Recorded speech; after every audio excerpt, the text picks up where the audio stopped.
kakaibang klase ng kabute ang tila naging local delicacy na raw ng iba dito sa Polanco, Zamboanga del Norte. 30 piraso, kinukuha namin. Niluto po namin. Hindi bale ng mga maliliit na kabuting ito tumutubo sa paligid ng dumi ng baka at kalabaw. Pero ang mga kabuting ito rin ang itinuturong dahilan kung bakit daw sa kanilang barangay may nalason. Ang kabuti dito, makahilog yun. Ang kabuti nga bang ito ay nakabubuti o hindi? Sumusulpot tuwing tag-ulan, mga kabute na ang ilan ipinanlalaman-tiyan. Pero ingat lang dahil meron ding mga klase ng kabute na nakalalason. Kulay puti ang payong ng kabuting ito, gray naman ang tangkay. At napag-alaman namin na ang ilang residente rito, kalimitang inihahalo ito sa kape. Matamis po ma'am, depende po kung lalagyan niyo ng asukal. Wala kaming nakikitang kabuti dito, parang naunahan kami. Furot na gyud. Ngunit ang iba nang dahil sa kabute, napahamak. Gaya ng nangyari sa 14 anyos na binatilyo na si Romel, hindi nito tunay na pangalan. Kwento ng kanyang ama na si Edgardo, pinauwi raw ang kanyang anak sa eskwelahan matapos sumama ang pakiramdam nito. Pagdating na sa bahay namin, masakit ang ulo ko. Hanggang sa lagnatin na raw si Romel dahil malayo ang ospital, sa albularyo nila ito dinala. Ang sabi ng mga gamot, pasma, naghanap ako ng gamot na yung mga dahon-dahon. Gilantan ni bayo? Basig di tanus po ni. Gilantan ni siya. Lagi, nang nagdula. Sige, dula din. Dali kayo sa maligo, dali kayo sa masa. Ngunit mas lumala pa ang kondisyon ni Romel. Nanigas ang kanyang katawan. Hindi makapagsalita at tila nagdedeliryo na. Nauk-uk lagi ang dila ni. Uyak. Ani? Pwede na sa istorya. Sabi niya sa akin, parang maingay. Ang ingay-ingay nila, mayroon daw siyang naririnig. Papasok-pasok sa taingan niya. Tuluyan na itong nanghina.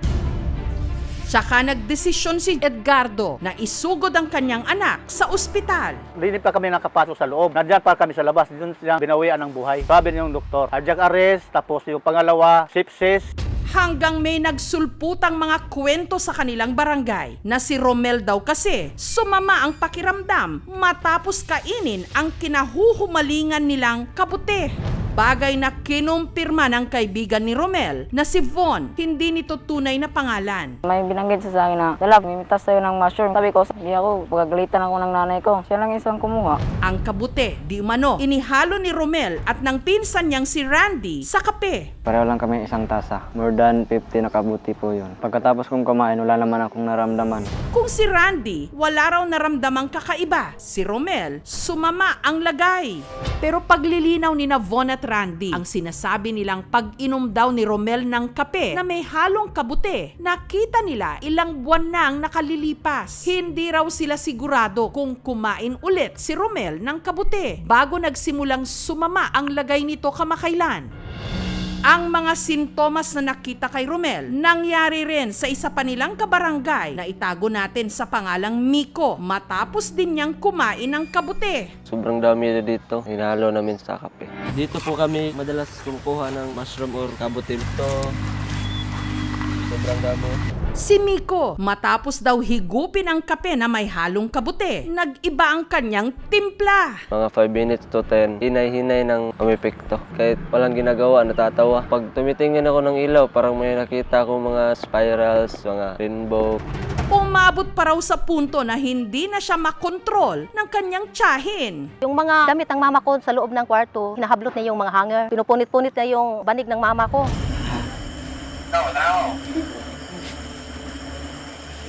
Yung coins, kinakain niya. Kung ano-ano sinasabi niya, ganon siya. Nataranta na ako. Pero makalipas ang ilang oras, si Miko nahimasmasan din. Sabi niya, anong nangyari sa akin, Lola?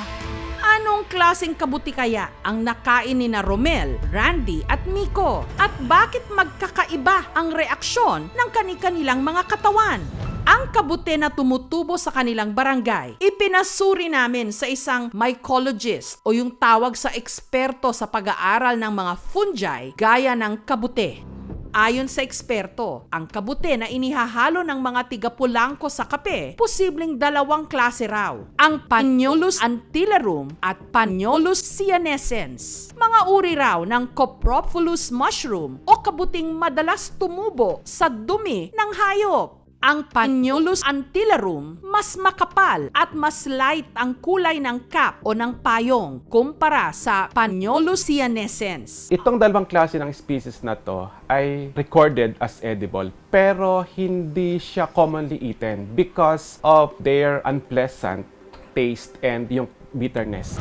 Pero sa dalawang ito, ang Paniolus cyanescens daw ang nagtataglay ng hallucinogenic properties. Iba-iba yung epekto doon sa nag-take or kumain ito dahil nga iba-iba yung klase or yung species nitong kabute na ito. Itong Paniolus cyanescens ay hallucinogenic at meron itong psychedelic or psychoactive properties. Nagkokos ito ng hallucinations sa sino man na kumain.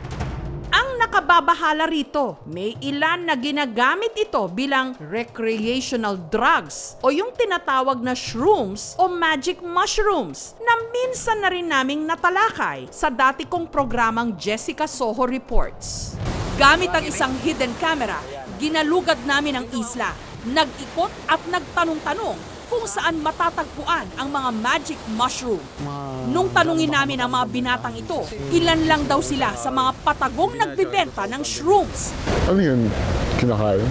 Hindi, inahalo yan sa sa bawa, sa lumi, sa noodles. Di ba nakakalasan yan? Hindi.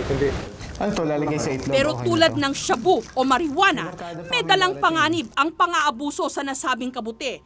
Maari raw masiraan ng ulo o hindi kaya'y ikamatay ang sobrang paggamit nito. Katunayan, taong 2019 pa lang, ikinabahala na ito ng DepEd at ng Senado dahil may ilang mga estudyante sa mga liblib na probinsya na nahumaling sa klase ng kabuting ito. Ginagawa kasi nila itong alternatibong droga. Pwedeng mag-cause ito ng gastrointestinal irritations. Mag-lead to nausea or vomiting. Kapag nasobrahan ang pag-intake nitong ganitong klase ng mushroom, pwedeng ikamatay ng isang tao.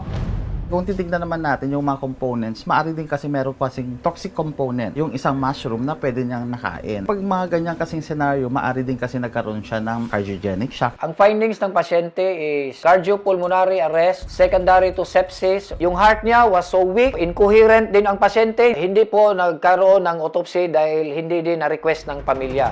Para paalalahanan ng mga residente tungkol sa peligro ng pagkain ng kabute, ang barangay nagsagawa ng information drive. Mahigpit na nilang ipinagbabawal ang pagkuha at pagkain ng kabuting ito. May batas kaming ipatupad tungkol dyan. Pag may makikita sila na kumuha at kumain ng kabute, parating din sa amin dito sa barangay para mapuntahan namin. Republic Act Number 9165, Comprehensive Dangerous Drugs Act of 2002. Ang ipinagbabawal is yung chemical sa loob ng magic mushroom. But the magic mushroom itself, hindi siya ipinagbabawal kasi naturally occurring siya. Yung plant mismo, hindi bawal. But the culture and cultivation. Pero kung in-extract yung substance from the plant, then you are in possession of dangerous drugs. Pwede ka nang hulihin ng PNP. Karamihan kasi sa mga kabataan ngayon talagang napaka-curious at the same time adventurous. So anything na sa tingin nila bago ang tendency, may mga pagkakataon na susubok at susubok. Kung alam nyo na nakakasama, huwag nyo nang umpisahan. Balak ko na pong itigil talaga kasi hindi nakakabuti sa sarili. Bantayan na talaga namin. Hindi na namin siya hahayaan na kung saan pumapupunta. Ang mga kabataan, nasa edad kung kailan nag-eeksperimento sila sa kanilang mundo. Pero dapat ipaliwanag sa kanila at gawing klaro kung anong mga bagay ang sa kanila'y nakasasama at hindi nakabubuti. Thank you so much mga kapuso. Kung nagustuhan niyo po ang videong ito, subscribe na sa GMA Public Affairs YouTube channel. Don't forget to hit the bell button for our latest updates.